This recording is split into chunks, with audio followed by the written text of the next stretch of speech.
তো আমি যেটা বোঝাতে চাচ্ছি, পিজিতে আমি গিয়ে দাঁড়িয়েছি, আমি আমার জ্বালায় গলায় টিউমার হয়েছে, মরে গেছি আমি, আমার জ্বালায় আজ এসে বলতে ভাই আমার সেলফি, ও বলতে সেলফি, আজ চোখ নীল হয়ে গেল, আমি মরে গেছি আমার জ্বালায়, আর ওদের ডাক্তারখানায় সেলফি দিতে হবে। এবার আমার একটা জ্ঞান হয়, সেটা কি জানে, মুচো মানে ছানাদের যদি মসজিদে না দেখতে পান, না দেখতে পাবে, তিনটে জায়গায় শিওর দেখতে পাবে। কটা জায়গা? নাম্বার 1 হসপিটাল, নার্সিং হোমে 100-র মধ্যে ইনশাআল্লাহ 80 জন আমরা আছি, অসুবিধা নেই। দ্বিতীয় থানায়, কোথায়? এবার নবীর মেম্বারে বসে আপনারা সকলে অনুমতি দিলে একটা চরম সত্য কথা বলবো, শোনে, থানায় 100-র মধ্যে 90টা মুসলমানের কেস। কেন? আমি নবীর মেম্বারে বসে বলছি, এই যে পঞ্চায়েত ভোট চলে গেল, বিধানসভা ভোট চলে গেল, আমি নবীর মেম্বারে বসে বলছি, আমার সঙ্গে যদি চ্যালেঞ্জ করেন, সামনে আসেন, হিন্দু পাড়ায় গিয়ে দেখবেন 100 হিন্দুর মধ্যে কমসে কম 60 থেকে 70টা হিন্দু বিজেপির ভোট দিচ্ছে। এই মুসলমানের ছানা, আমার দেখাও হিন্দুরা বিজেপি করার কারণে কটা হিন্দুর ঘর ভেঙেছে, কটা হিন্দুর নামে মিথ্যা কেস, কটা হিন্দুর নামে থানায় মামলা দিয়েছে। মুসলমানের ছানারা এত কাউরা চরিত্র হয়ে গেছে, খ্রিস্টানের চরিত্র হয়ে গেছে, মুসলিম পাড়ায় অন্য দল করলি এরাই থাকে, এরাই তার ঘর বাড়ি ভাঙবে, তার মানে এদের সত্যি বলছি না মিথ্যা বলছি? খোদার কসম, যে মিথ্যা নেতাদের পিছনে ছুটছ, আমি মুসলমানদের জবাব চাই, জবাব দাও। আচ্ছা, আমি ভোটে দাঁড়াতে আসবো না। আপনাদের এই এলাকায় সে সিপিএম বলেন, কংগ্রেস বলেন আর তৃণমূল বলেন, কোন রাজনৈতিক নেতা রাজনীতির নির্বাচনীয় জনসভায় এসে মুসলমানদের বলেছে, এই বেল্টবার মুসলমান, তোমরা যারা মুসলমান আমাদের ভোট দাও, ভালো, তবে তোমরা মুসলমান, তোমরা 5 ওয়াক্ত নামাজ পড়বে।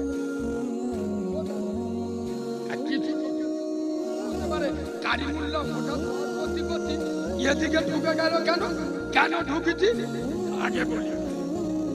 নবীর মহব্বতের জলসা হচ্ছে, বিশ্বাস যাদবরা এসছে, আলেম উলামাকে নিয়ে এসছেন আপনারা। আচ্ছা, এখানে যদি আমাদের মতো আলেম উলামা না এনে আপনারা যদি কলকাতা থেকে অভিষেক বাবুকে নিয়ে আসতেন, যাতে তৃণমূল দুটো বাড়ে, এ চেষ্টা করতো না কমানো। আচ্ছা, যদি ওনাকে না এনে আমাদের মোহাম্মদ সেলিম বাবুকে নিয়ে আসতেন, তাহলে উনি এসে কি করতেন? আচ্ছা, ওনাকে না নিয়ে এসে যদি অতিরঞ্জন চৌধুরীকে নিয়ে আসে, ও এসে কি করবে? আপনারা জ্ঞানী মানুষ, আপনারা অভিষেক বাবুকে না এনে, সেলিম বাবুকে না এনে, অতিরঞ্জন বাবুকে না এনে আমাদের মতো দিনের আলেম উলামা এনেছেন কেন? আমরা কি করব? আমাদের কাজ কি? দুটো কেটে ফুটে, সিপিএম তে বেঁচে বুঝে, কংগ্রেস তে ছেটে ছুটে নামাজি কি করে বাড়ে, আমার মহাব্বতের দাড়িওয়ালা কি করে বাড়ে, দুটো হারাম করে যাতে হালাল করা হয়। কি বলছি না ভুল বলছি? এই বাবু, কোন রাজনীতির নেতা নির্বাচনীয় জনসভায় এসে বলে, এই বেল্টবার মুসলমান, যারা মুসলমান আমাদের ভোট দাও, ভালো, তবে খবরদার তোমাদের বলে গেছে বাংলার উপরে অত্যাচার করবে। কথা বলে না, বলে এই মুসলমান, তোমরা যারা আমাদের ভোট দাও ভালো, তবে তোমরা সুদের টাকা না, এরা বলে অথচ সময় পেলি স্টেজে লেবে গরিবি দেখে ভুলে যায়।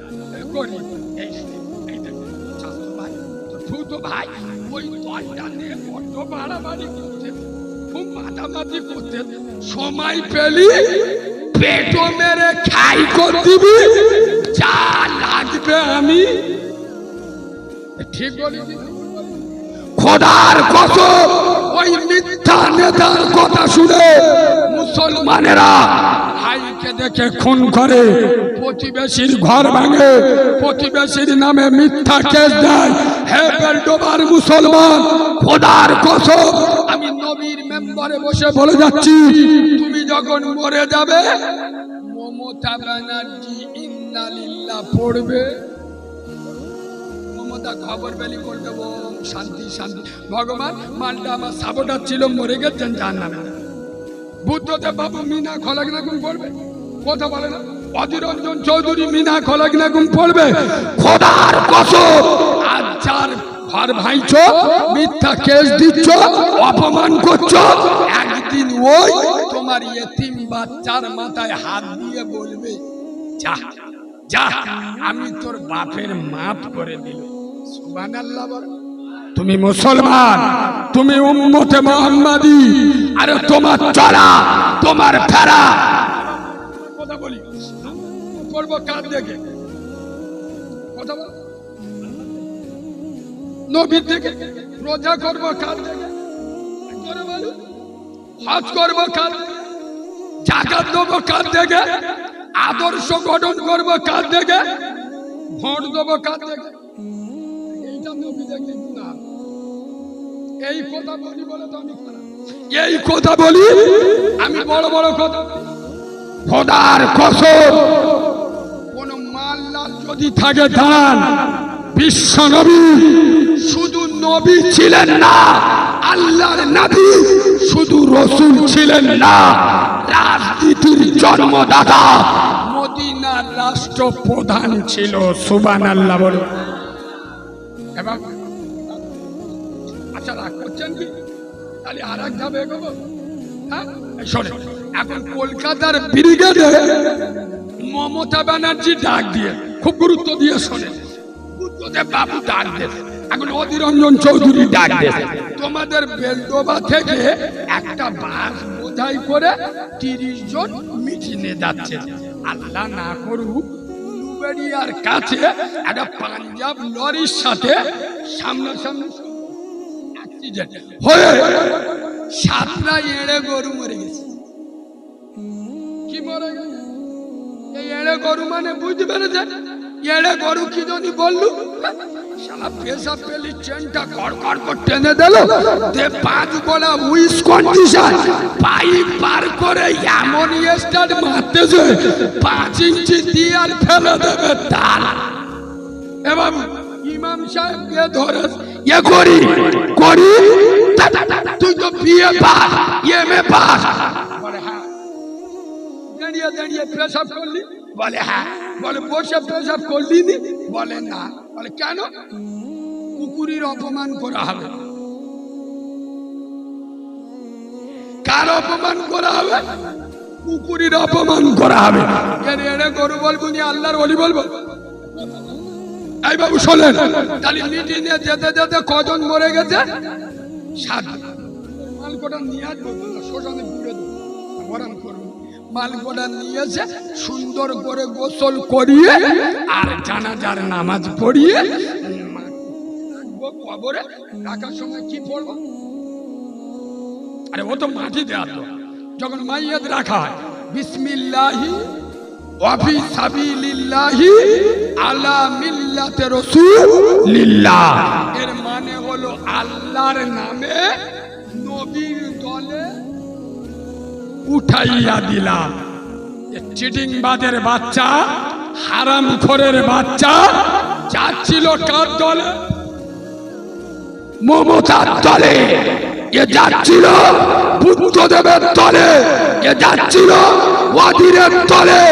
তোর মতো বোঝা মাল, তোর মতো চিড়িংবাজ, তোর মতো হারামখোর, তোর মতো বেনামাজি, তোর মতো সুদখোর, তোর মতো পচা মাল আমার নবী নিয়ে চুমো খাবে, কথা বলে না?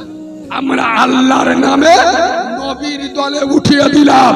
খোদার কসম, যখন তোমার নবীর বিরুদ্ধে নূপুর শর্মা মন্তব্য করেছিল, তুমি যে নেতাদের ভোট করতে গিয়ে ভাইকে মার্ডার করেছো, তোর নেতা হাতে চুড়ি পরে বোর কাছে শুয়েছিল নিজের পার্টি বাঁচানোর জন্য। তোর শরিয়াতের বেলায় কথা বলেনি। খোদার কসম, আজ থেকে 3 দিন আগে ভারতের পার্লামেন্টে দাঁড়িয়ে শেরে হিন্দুস্তান আসাদুদ্দিন ওয়াইসি ভারতের পার্লামেন্টে দাঁড়িয়ে 400 বিজেপির এমপির সামনে দাঁড়িয়ে বলছেন, বাবরি মসজিদ ছিল, বাবরি মসজিদ আছে, বাবরি মসজিদ থাকবে, বাবরি মসজিদ জিন্দাবাদ, নারাই তাকবীর। আর মুসলমানরা এরাই বলে আসাদুদ্দিন ওইসি বিজেপির ভিটি, মানে এর অর্থ দোষ আছে যে আমার মসজিদের হয়ে কথা বলে, আমার ইমানের হয়ে কথা বলে, আমার 3 তালাক নিয়ে কথা বলে, সে বিজেপি দালাল হয়ে গেল। আর এইরকম নেতা তোমাদের পছন্দ নয়। তোমাদের দাড়ি চাচা, চিটিংবাজ, মুনাফিক, তোরা যদি কাউরার নেতা বলে মেনে নিস, এটা কাউরার জন্য বোম খেয়ে মরে যেতে পারিস। একটা ইমানদারের নেতা বলে মানতে পারিস না। তোরা কিসের মুসলমান, কেমন মুসলমান? খোদার কসম, আল্লাহর কোরআন বলেছে, লাকাদ কানা লাকুম ফি রাসূলিল্লাহি উসওয়াতুন হাসানাহ। পৃথিবীতে যদি কোনো নেতার নেতৃত্ব মানতে হয়, তোমরা নবী মুহাম্মদুর রাসূলুল্লাহকে, আমার নবীর আদর্শ ছোট্ট করে আনা বলছে, একটুখানি বলছে। আর নবী একদিন রাস্তাতে হেঁটে হেঁটে যাচ্ছে, একবার সুবহানাল্লাহ বলুন, সুবহানাল্লাহ যান সেই থেকে একটু ভালোবাসা দিয়ে সুবহানাল্লাহ বলুন।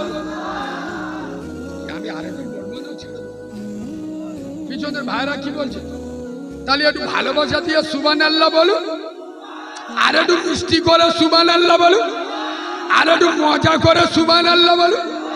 হাই হাই হাই আব্বা, আমার নবী রাস্তা দেখে দেখে যাচ্ছে, পিছন থেকে একজন বলছে আসসালাম, পিছনে ঘুরে দেখতেছ কেউ নেই, নবী চলে যাচ্ছে। ফের পিছন থেকে একজন বলছে আসসালাম আলাইকুম, আবার পিছনে ঘুরে দেখতে দিচ্ছে, চলে যাচ্ছে। ফের পিছন থেকে বলছে আসসালাম আলাইকুম, পিছনে ঘুরেছে, দেখছে একটা জঙ্গলের হরিণ জমান দিয়ে বলছে আসসালাতু আসসালামু আলাইকা ইয়া রাসূলুল্লাহ। বাড়ি থেকে সুবহানাল্লাহ বলবে, ও ঠেলা মারলি তবে পড়বে। সুবহানাল্লাহ কোথায় বলতে হয় এরা জানে না, ওদের বউ জানে না। বাবু কে সালাম দিচ্ছে জোরে বলুন। হরিণ বলছে আসসালাতু আসসালামু আলাইকা ইয়া রাসূলুল্লাহ। হুজুর বলছে বাবা কি খবর? হুজুর আমার দুটো কচি কচি বাচ্চা আছে, আপনার এক সোনার সাহাবা আমার ধরে নিয়ে। হুজুর আমার বাচ্চা দুটো হয়তো সকাল থেকে কিছু খায়, আপনি তো দিনের নবী, আপনি তো মায়ার নবী, আপনি তো আমেনার লাল। হুজুর আপনি আমার গলার দড়িটা খুলে দেবেন, আমি আপনার সাথে কথা দিচ্ছি, আমি আমার বাচ্চা দুটোর দুধ খাইয়ে আমি চলে আসবো। বলছে বাবা তুমি যদি না আসো, তা হরিণ বলছে হুজুর আমি যদি বিশ্ব নবীর সাথে চিটিংবাজি, আমি যদি আব্দুল্লাহর বেটার সাথে প্রতারণা করি, আমি যদি আমেনার লালের সাথে 2 নাম্বারি করি, কিয়ামতে আল্লাহ যারা মানুষকে জাহান্নামে দেবে, আমারও যেন জাহান্নামে। আর আমার নবীর দয়ার শরীর, নবী দড়িটা খুলে দেন। নবীজি হরিণের দড়ি খুলে দেন। বেশ কিছুক্ষণ পরে হরিণটা দেখছে পাহাড় থেকে টুটুক টুটুক করে নেমে আসছে। যেই আসছে নবীজি আবার দড়িটা নিয়ে গলায় দিয়ে নবীজি বসে আছে। ওই যে সাহাবাটা, যে সাহাবা হুজুর হরিণটা ধরে নিয়ে এসেছিল, সে এসে দেখছে আল্লাহ নবী বসে আছে। সালাম আলাইকা ইয়া রাসূলুল্লাহ। হুজুর বসে আছে। নবী বলছে বাবা আমি এদিক থেকে যাচ্ছিলাম, আমার একটা কাজ ছিল, তবে বাবা তোমার কাছে আমি একটা জিনিস হাদিয়া চাইবো, দেবে? ইয়া রাসূলুল্লাহ, আপনার জন্য আমরা নিজের কলিজা কেটে দিতে পারি, আপনি সামান্য হাদিয়ার কথা বলছেন। নবী বলছে বাবা তোমার ওই হরিণটা আমার হাদিয়া দেবে? একবার সুবহানাল্লাহ বলবেন তো? তোমার ওই হরিণটা আমার হাদিয়া দেবে? তখন বলছি ইয়া রাসূলুল্লাহ, সামান্য একটা হরিণ হুজুর আমাদের বাবা আপনার পায়ে কুরবান হয়ে যাক। হুজুর আপনি আমার নবী হরিণটা নিলেন, গলাইতে দড়িটা খুলে দিলেন। ও বাবা চলে যান, খুব জোর পেয়েছে, তা যাও যাও যাও, মুরব্বী লোক ছেড়ে দেবে, কোথায় গন্ডগোল হয়ে যাবে। রাত 2টো বেজে গেছে তো, এবং তোমাদের বেলডোবার একটা লোক গরিব মানুষ চাষবাস করে খায়, আল্লাহর কাছে দোয়া করতে, আল্লাহ আমি যদি 2000 টাকা গুড়িয়ে পাই, 1000 টাকা আমি নেবো, আমি গরিব মানুষ আমি নেবো, আর 1000 টাকা শুক্রবার মসজিদে নামাজ পড়তে যাবো, আল্লাহর কি তোমার দেবো। কত এ মাল 3 দিন পরে কেশপুরতে ঘরে আসতেছে, রাস্তার মাঝখানে 2টো 500 টাকার নোট পড়ে হয়েছে, মানে বলে তুলে আলহামদুলিল্লাহ আল্লাহ আল্লাহ, এবার হাত তুলে আল্লাহর বলতেছে, ও আল্লাহ তোমার কি আমার উপর বিশ্বাস টিশ্বাস নেই? আমি কি তোমার দিদুনি? আজকে তো বৃহস্পতিবার, কাল তো শুক্রবার, আর একটা দিন অপেক্ষা করতে পারলেন? মালটা হাতে পেয়ে আগে নিজেরটা কেটে নেছে। বুঝতে পারেনি ও দোয়া করেছিল কত কত পেয়েছে কত, ও মনে মনে করতেছে আল্লাহ নিজের মালটা আগে কেটে নেন। এভাবে খোদার কসম আল্লাহ রসুল হরিণটা নিয়ে গোলা থেকে দড়িটা খুলে দিলেন আর বললেন, হরিণী যা তোর বাচ্চাদের কাছে ফিরে যা। সুবহানাল্লাহ। এই হাদিসটা বলে আমি আপনাদের কি বোঝাতে চাইলাম? ঝেড়ে ওয়াজ করে চলে গেল, গ্রামের লোক সকালবেলা পেচ্ছাপ করে লুঙ্গি মুছে দিল। কষ্ট কোথায়? কষ্ট সত্যি কথা বলছি। এবার বলেন আপনাদের এখানে জলসাটা কত বছর হচ্ছে? আর বলবেন 60 বছর, 30টা নামাজি, 30টা ছেড়ে দেন, 10টা নামাজি বেড়ে দেন, তাহলে কি লাভ হচ্ছে? শোনেন মুরব্বী আব্বা, আগে মসজিদ ছিল মাটি, তাদের ঈমান ছিল, এখন মসজিদ হয়েছে পাকা, আমাদের ঈমান হয়েছে ফাঁকা। মাথার উপরে ঘুরছে শুধু পাকা আর পাকা। ওই জন্য আমি বলি তো, এখন মসজিদ চকচকে, মুসল্লি ফাঁক ফাঁকে। ঠিক বলেছি না? আচ্ছা, গীতাঞ্জলির মাল খেয়ে মসজিদে দাঁড়িয়ে নামাজ পড়ছে।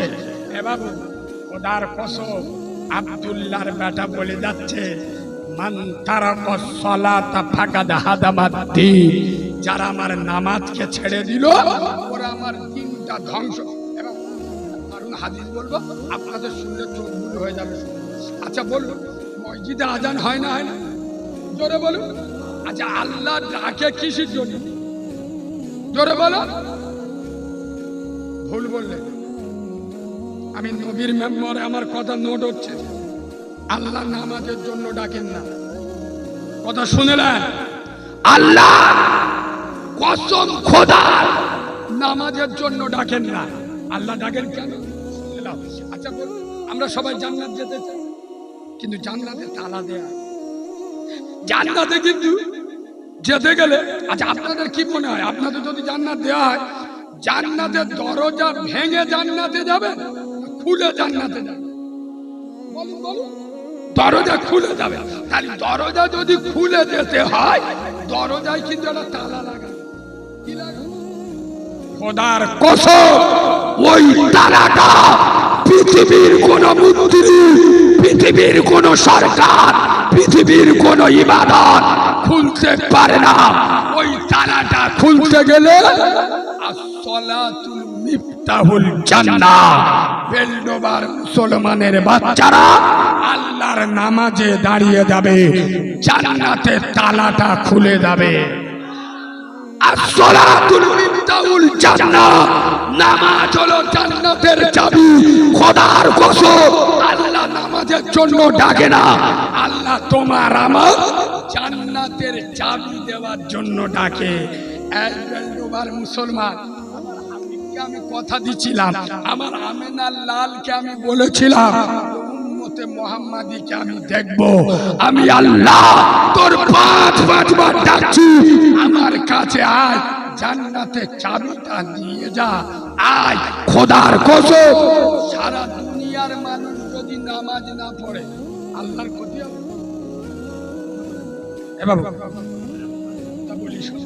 একদিন আজাদিল শয়তান আল্লাহকে বলতে যে আল্লাহ, আমি কিন্তু আদমের বেটাদের দেখব, আমি আদমের বেটাদের ছাড়ব কেন? আদমের জন্য আমার এই অবস্থা। আমি ছিলাম ফেরেশতাদের লিডার, শয়তানের লিডার, তাহলে যার বাপের জন্য হয়েছি তার বেটাদের আমি ছাড়ব।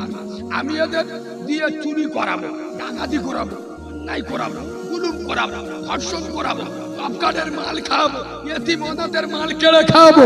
আমি এদের নারী নারী লেগে থাকবো, এদের ঘাড় ধরে জাহান্নাম পর্যন্ত নিয়ে যাবো।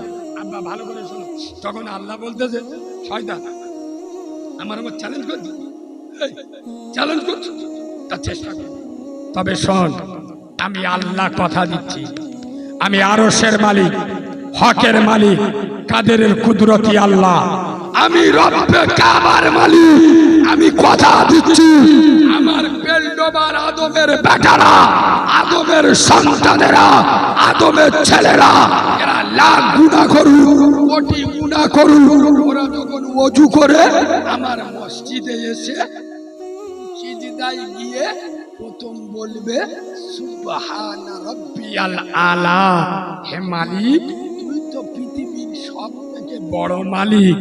আমি আল্লাহ কথা দিচ্ছি, প্রথম সিজদা দেবে আমি আল্লাহ, ওর জীবনের গুনাহটা মাফ করে দেব। আর দ্বিতীয় সিজদা দেবে আমার গজবের জাহান্নাম হারাম করে আমার দয়ার জান্নাতটা ওয়াজিব করে দেব। কিন্তু বললি রেগে যাবে, মুসলমানের ছানারা সব জায়গায় যাবে, মসজিদ কথা বলেন, হ্যাঁ কে বলে বাবু মসজিদে যাব, তখন ঠেলাই পড়বো, পরিমির বউ মরে গেছে, 4 মাস মসজিদে লাভে না। আল্লাহর কিরে জিবরাইল এসে চোখ গুলো হয়ে ওয়াল্লাহ, এ মালটা 4 মাস মসজিদে যখন আসি দেখতে পাই মসজিদে লাভে না। আল্লাহ বলে কি বলিনি, ওর বউ মরে গেছে। কি বলে 4 মাস পরে জিবরাইল মসজিদে এসে তন্ন তন্ন তো খুঁজে, মালটার আর খুঁজে পাই। জিবরিল বলতে আল্লাহ মালটা গেল কোথায়, আর দেখতে পাচ্ছি। আল্লাহ বলে তুই খবর পাইনি?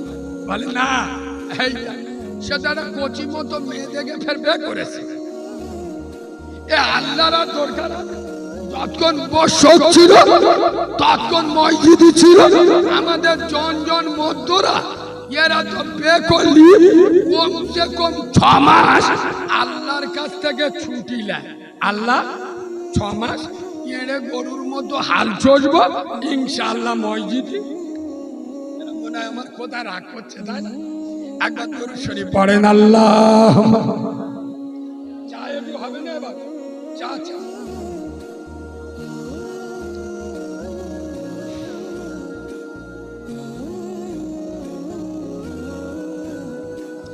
আব্বা আমি আর একটু বলবো, কারা কারা উঠে যাবেন হাত তুলুন।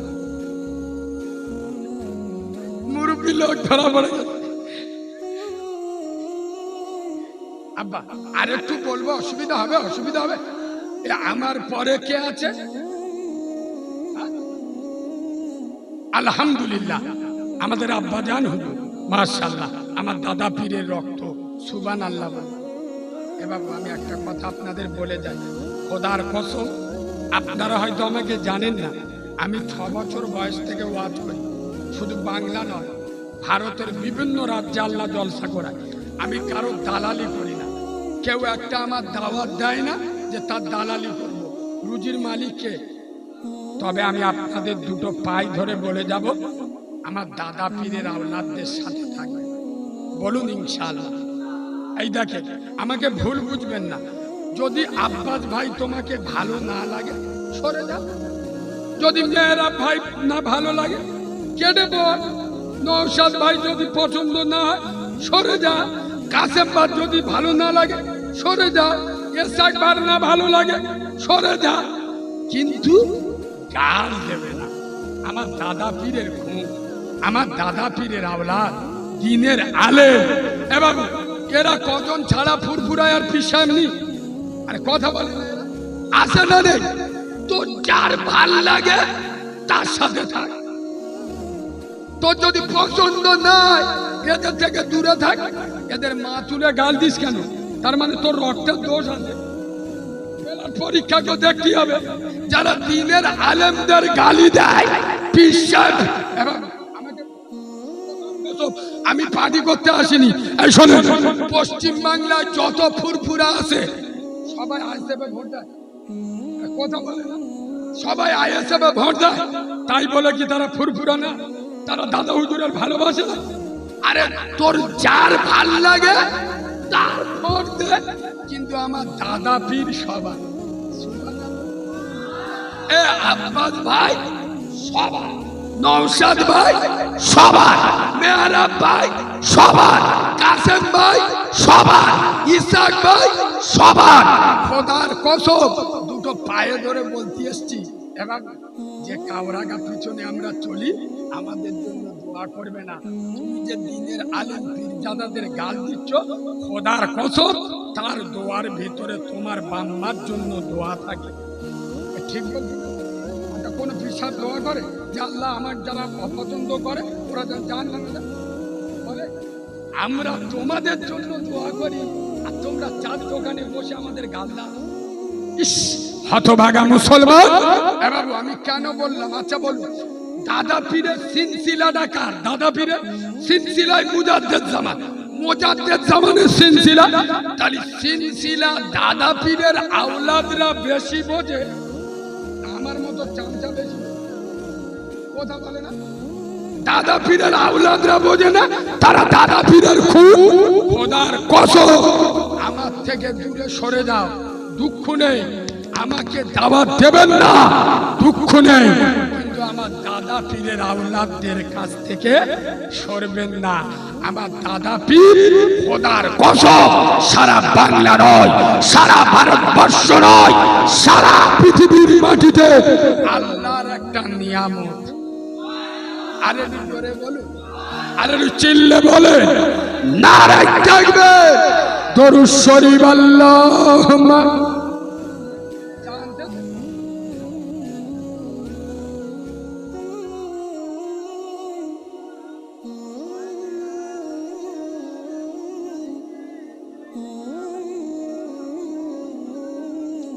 আচ্ছা মাগো বলো দেখি, রাত্রি কেন কালো? আর সূর্য মামা কোথা থেকে পেলেন এমন আলো? ফুলগুলি সব নানা রঙে কেমন করে হয়? আর লতাগুলি সবুজ কেন ফুলের মতো নয়? দুধ কেন মা এমন সাদা? মরিচ কেন ঝাল? আর আমগুলি সব পাগলে পরে হয় কেন মা লাল? চিনি কেন মিষ্টি এত? তেঁতুল কেন টক? আর কোকিল কেন কালো এত? ফর্সা কেন বক? সারা বছর ব্যাঙগুলি সব চুপটি করে থাকে। আর বাদল পানি পেলে কেন মাতাল হয়ে ডাকে? কিউ পাখির নাই রে ডানা, ক্যামেরে মজার শোন? আর দাঁড়িয়ে কেন ঘোড়া ঘুমায় বলতে পারো কেহ ও মা মরুর বুকে বালু কেন সাগর ভরা জল আর কেন মেঘে গর্জে বটে কি বাতাতে ফল আকাশে ঘিরে মেঘ করেছে তারারা আবির্ভাব আর মিষ্টি পানি পূর্ণ কেন গাছের কচি ডাব ও মা উই চোখ কেঁচো কেন জন্মে বন্ধ হয় আর উটের পায়ে কি বাই আছে তব তো মরুধার ও মা নারীর কেন গোব জোগাই না মুখে হয় না দাড়ি মেয়েদের মেয়েদের দাড়ি মেয়েদের যদি গোব দাড়ি বেরোতো কেউ আই লাভ ইউ বলবে ওই জন্য কবি বলছে ও মা নারীর কেন গোব জোগাই না মুখে হয় না দাড়ি আর গলার সুরে মধু ভরা বুকে দুধের হাড়ি গাধার কেন সিংহ যায় না ঘোড়ার কাঁধে ঝুল আর কলা গাছে হয় না তোটা তাই কি সৃষ্টি ভুল বাঘের কেন বাচ্চা হয় 12 বছর পরে আর সিংহা শাবক জন্ম নিলে সন্ন্যতে লাভ মারে সকাল বেলায় ঘাসের আগায় শিশিরি কেন ঝরে আর জল বিচুটি লাগলে কেন গা কুটকুট করে পশু কেন কয় না কথা মানুষ কেন কয় বলে না মাগো এসব আবার কেমন করে হয় মা হেসে কয় সোনার খোকন আছেন রহমান আর যা কিছু হয় তিনি করেন সবই জানার দান নারী তাকবীর নারায়ে তাকবীর দরুদ শরীফ আল্লাহুম্মা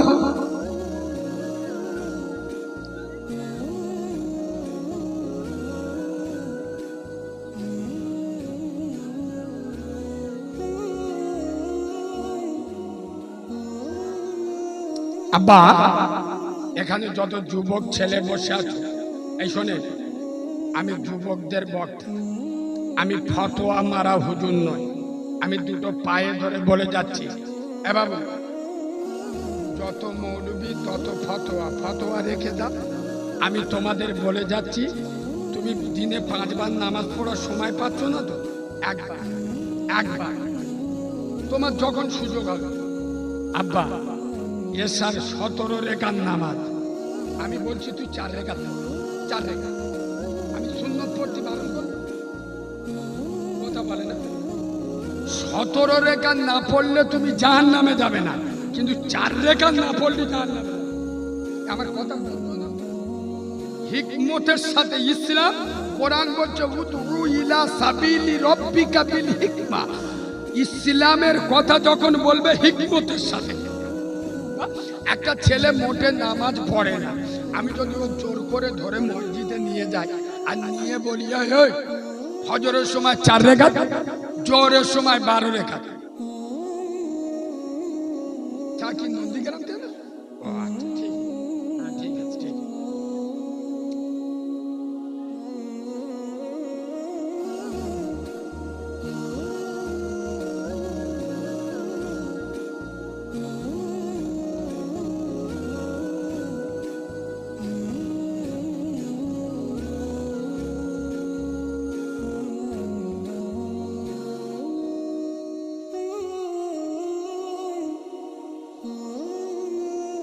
কথা না বলি যুবক ছেলে দিনে একবার মসজিদে গিয়ে আল্লাহর কাছে বল আল্লাহ আমি ইয়ং বয়স চেংড়া বয়স আল্লাহ আমি ছাড়া তোমার বান্দার অভাব নেই কিন্তু তুমি ছাড়া আমার রব বলে ডাকা আল্লাহ আমি ইয়ং বয়সে সবসময় মসজিদে আসতে পারি না এই একবার এই যে আল্লাহ আমার মুস্তফার কদমের ওসিলায় তুমি মাফ করতে খোদার কসম তুমি দিনে একবার মসজিদে যাও বাকি 4 বার আমার আল্লাহ দেখে নেবে যাও এই যুবক ছেলেরা রাত 2:30টা পর্যন্ত মোবাইল নিয়ে পাগল ফ্রি ফায়ার চালাচ্ছে আর যেসব মালগুলো ফ্রি ফায়ার খেলে এদের মুখগুলো দেখবেন কুট বাঁদরের মতো বেঁকে গেছে রাত 2:30টা পর্যন্ত মোবাইলে নোংরা মহিলার ছবি দেখছো অর্ধনগ্ন মহিলার সিনেমা দেখছো। এ মধ্য আবার রাত 2টোর সময় ওর বন্ধু বাক্কারের কাছে ফোন করে, এ বাক্কা জেগে আছে? বলে হ্যাঁ। বলে একটা হেভি জিনিসের পাঠাচ্ছি, দেখ চোখ বুড়ো হয়ে যাবে। ও আবার তাড়াতাড়ি নেটটা খুলে দেখে ফের ঘুরে ফোন করে, এ করি মালটা হেভি, এইরকম মাল যদি আসে ফের পাঠাবি। হ্যাঁ না না, এই বেলডোবার যুবকেরা, খোদার কসম আমি তোমাদের নিষেধ করতে আসিনি। নোংরা মহিলার ছবি দেখছো, করতে আসিনি। সিনেমা দেখছো, অর্ধনগ্ন মহিলার ছবি দেখছো, দেখো, খোদার কসম আমি নিষেধ করব না। আমি যেটা বলতে এসছি, তুমি রাত 2টো পর্যন্ত দেখা হয়ে গেছে, মোবাইলটা চার্জে দিয়ে শোবার আগে উঁচু করে জায়নামাজটা বিছিয়ে আল্লাহর কাছে হাত তুলে বলো, আল্লাহ আমি আদমের বেটা, আল্লাহ আমি আদমের ছেলে, আল্লাহ আমার নফসের উপরে জুলুম করে চোখের নেশায় আমি নোংরা মহিলার ছবি দেখে ফেলি, আল্লাহ আমি শয়তানের ধোকায় পড়ে করি, আল্লাহ তুই আমার মাফ করে দে। খোদার কসম আমি নবীর মেম্বারে বসে বলছি, তার নাম রহমান, তার নাম রহিম, তার নাম গফুর। এক যুবক ছেলে, খোদার কসম তোমার চোখ লাগার আগে, চোখ জুড়ে আসার আগে আমার আল্লাহ তোর জেনার গুনাহ মাফ করে দেবে। আল্লাহর কাছে চাও, চাও, আল্লাহর ক্ষমার দরজার কাছে আসো, আল্লাহর রহমত থেকে নিরাশা হইও না। লা তাকনাতু মির রাহমাতিল্লাহ যুনুবা জামিয়া ইন্নাহু হুয়াল গফুরুর রহিম। দরুদ শরীফ। আল্লাহুম্মা